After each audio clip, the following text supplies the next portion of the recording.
Okay, so we've been talking about vibrating systems, particularly single degree of freedom oscillating systems. We've gone over free response, where there was no force acting on a system. We've also done forced response, where there's some external force acting on the system. Then we went through base excitation, where the force was being applied to the base of the system, something like an earthquake, for example. And today we're going to cover rotating unbalance. And this is where you have some type of object that's part of your system that's rotating, and it's unbalanced. There's just a mass that is rotating without another mass there to counterbalance that. It's one of the most common cause of unwanted vibrations. Some examples of this include propellers, and turbines, washing machines. You can find videos of wine where people throw a brick into a washing machine that's already spinning, and then the washing machine shakes itself to death and basically destroys itself. Car wheels. So when you go to get your wheels balanced, they go weigh them and put little masses on in order to balance them to avoid this type of phenomena, these types of vibrations from occurring.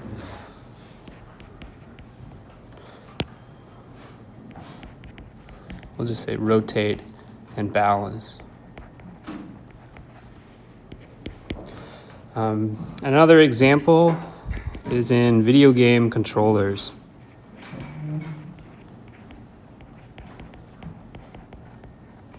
If you ever open up like an Xbox or a PlayStation controller, you'll find a little mass that has one half of it, and basically half of a cylinder, and this creates this unbalanced rotation mass, which then causes this vibration. And so in this case, you can represent the effect of this rotating mass as a centrifugal force.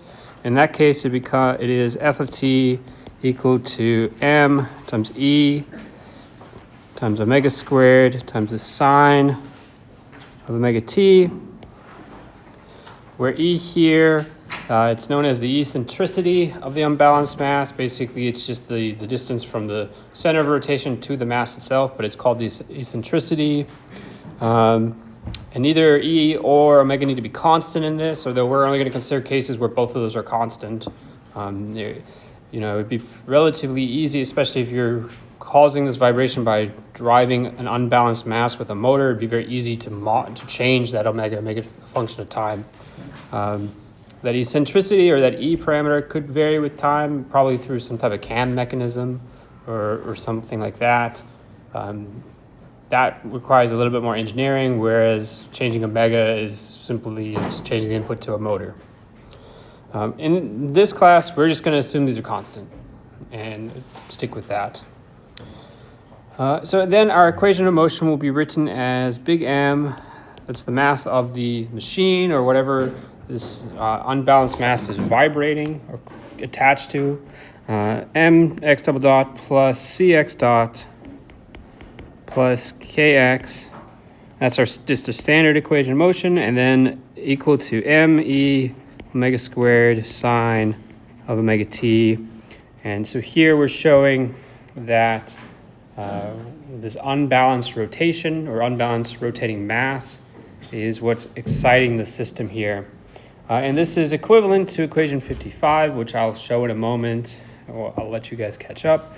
It's equivalent to equation 55 if you replace little m and a in that equation with big M and little m times E times omega squared, and then also put the phase angle in that equation, alpha equals 0. So I'll just scroll back up and show you equation 55, and then I'll come back here. So in equation 55, we've got our standard equation of motion or mass damping stiffness term. And then over here we have in this case, the equivalent forcing term. There's big A here, and then we'll say that this alpha goes to 0. The reason I bring this up is that we can then apply everything that we've been using previously to this particular case. So we don't have to go and rederive the solution to these equations. And so in this case, then, the steady state solution is going to be x sub ss of t equal to some amplitude big X times the sine of omega t minus phi. Again, we still have that phase angle. And in this case, this big X is going to be equal to the fraction where we have m e omega squared divided by k minus big M omega squared, quantity squared, plus c. We'll put that in its own quantity, c omega, all of that squared, and all of that raised to the 1/2 power. Phi here is equal to the inverse tangent of c omega divided by k minus big M omega squared. And you can convert these into expressions with omega n, zeta, or if you want, you can use what is known as the frequency ratio, which is the forcing frequency omega divided by the natural frequency omega n, and zeta. You will often see plots of the frequency response function using this frequency ratio omega over omega n, and then you get resonance at 1, r equals 1. And we're going to use that when we go in the next section for vibration isolation.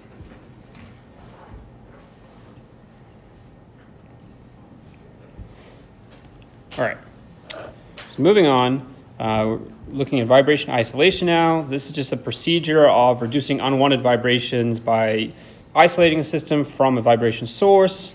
And that could be that you're trying to isolate your machine from the surrounding vibrations of wherever that machine is, or it could be the opposite case where you're trying to isolate your surroundings from the operating machine itself.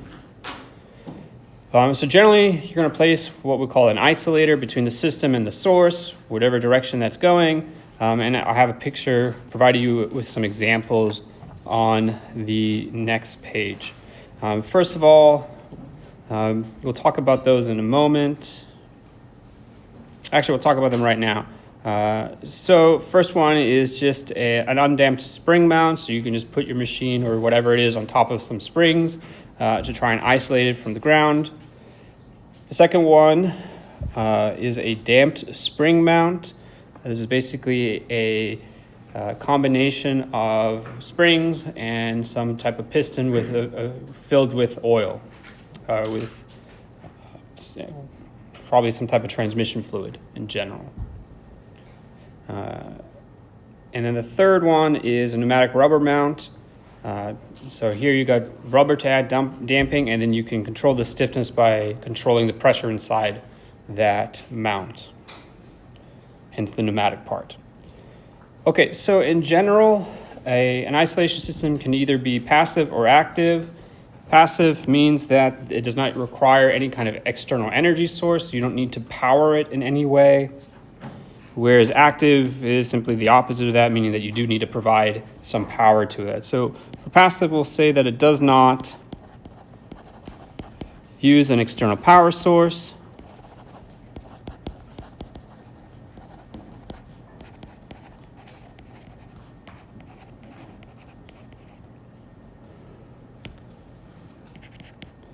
And active, this is something that requires an external power source.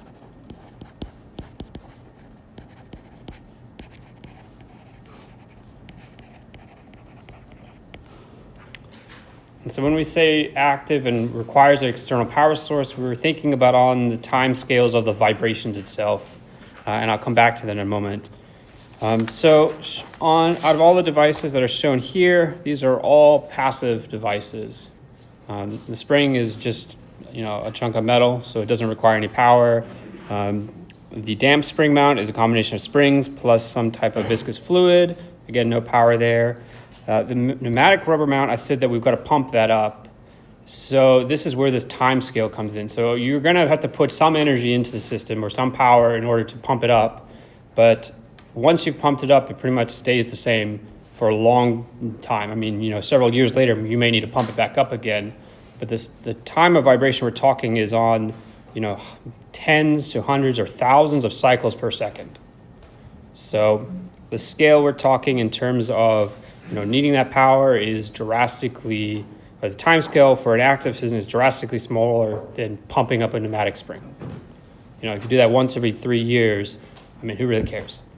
Versus having to input power across, a single cycle of vibration of, like, say, you have 100 per second or something. Okay. We're not gonna cover active in this class. We're just gonna go through passive in general. Once you start dealing with active vibration control, you also start to bring in control theory as well into that as well. All right, so there are two situations where vibration isolation is used. The first is to prevent transfer from the system to the ground. So this is prevent transfer from system to ground.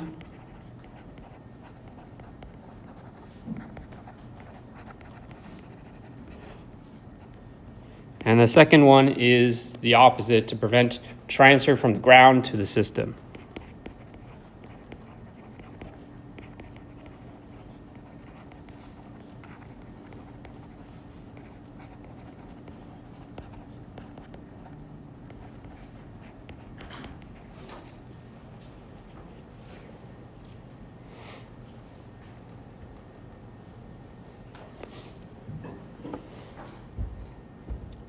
So we already dealt with the second case when we covered base excitation, so transfer from the ground to our system. And so we're only going to consider here the first case where you're trying to prevent transfer from the system to the ground. And we're going to end up computing what we'll call the force transmissibility, or the force that is transferred from the machine to the ground. We're going to assume that the operation of the machine or whatever system is gives rise to just a harmonic force, f of t equal to f0 times the cosine of omega t. And in this case, our equation of motion is going to be given by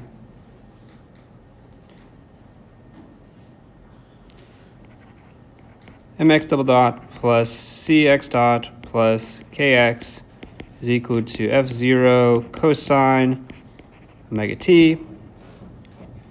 And then the steady state response is exactly what we've seen previously, xss of t equal to some big X times the cosine omega t minus phi, where this big X here is equal to this f0 divided by the square root of quantities k minus m omega squared, quantity squared, plus c times omega that quantity squared, all of that raised to the 1/2.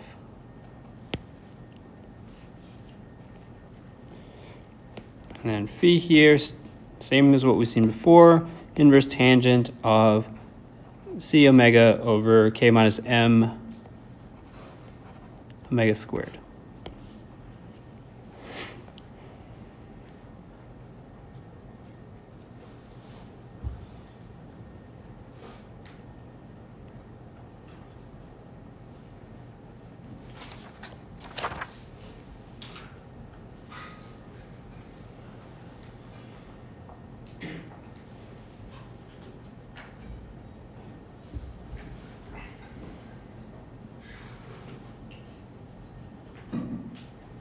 Yeah. Is the k minus omega, or the k minus m omega squared in the second equation supposed to be also quantity squared?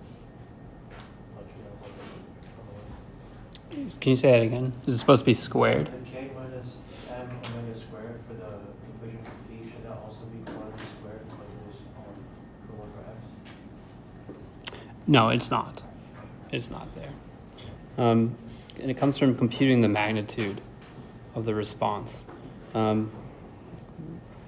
We'll talk about, we'll see a similar thing with the force transmitted in a moment. And then once I write that out, I'll come back and circle to that question. Okay.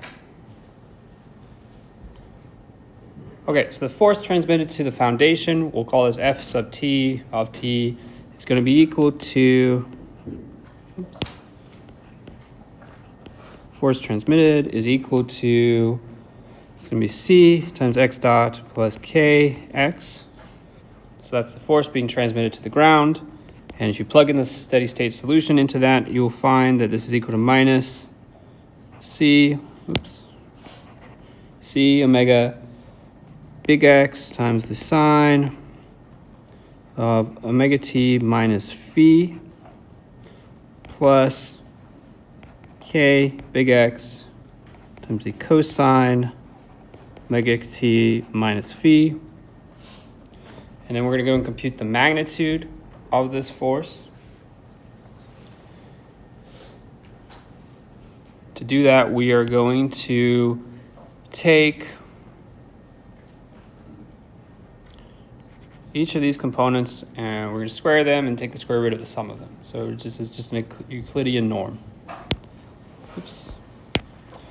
So we'll write that the magnitude is equal to Kx, that quantity squared, plus Cx dot, that quantity squared, all of that raised to the 1/2 power, which you can then be able to find that this is equal to big X times the square root of K squared plus C squared omega squared.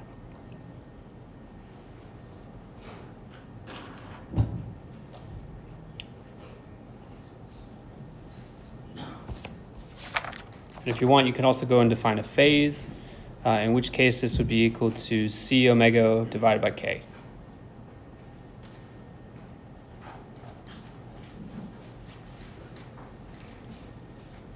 All right, so to touch back to the question that was asked, in the equation of motion here, we have both C, K, and this M term. When you plug in the steady state solution there, you'll get minus omega squared here times M term times a cosine term. And so that ends up going in and being part of, well, you would see an expression here. So you would end up with K minus M omega squared. And then when you go and compute the magnitude of that response, you'll end up with this square root shown down here. And that's where this comes from, y squared there. However, when you go to compute the phase, you're not taking the magnitude or squaring both parts and then adding them together. You end up just dividing them as shown here. And that's why this denominator here is not squared. So like the whole thing is not squared. Okay. Okay, so we know what big X is because we have it in equation 67. So we can go and write out what the force transmissibility is. And this is equal to, or the magnitude of that transmissibility. Sorry, this is just the magnitude of the total transmitted force. We're not at transmissibility yet. We're one step away from that. So this is going to be that F0 force times K squared plus C squared omega squared, all that raised to the 1/2, divided by the quantities K times M omega squared, that squared, plus the quantity C omega squared square root, or all of that raised to the 1/2.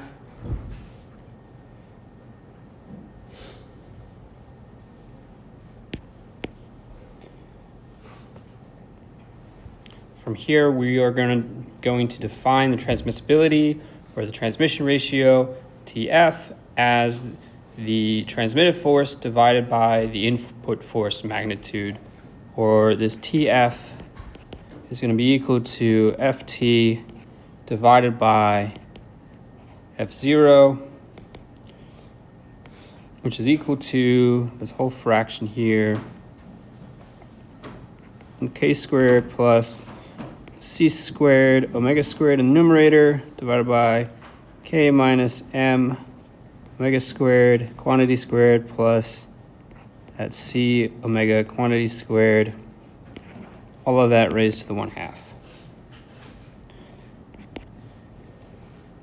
And doing some algebra, you can go and express this in terms of zeta and R, and you'll find that it turns out to be 1 plus 2 times zeta r, that quantity squared, divided by 1 minus r squared, quantity squared, plus 2 zeta r squared, all of it raised to the 1/2, where r is this frequency ratio, or the forcing frequency divided by the natural frequency of the oscillator.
All right, and on the next page, I have plotted this transmissibility function, which you can see that it blows up when when the frequency ratio is 1, or when the forcing frequency is equal to the natural frequency of the oscillator.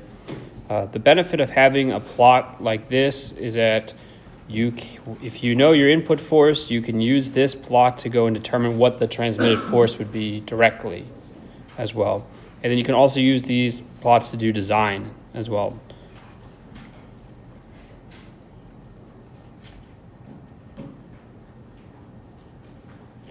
And as normal, the MATLAB code is provided below, and there's a QR code that will allow you to download the MATLAB code directly.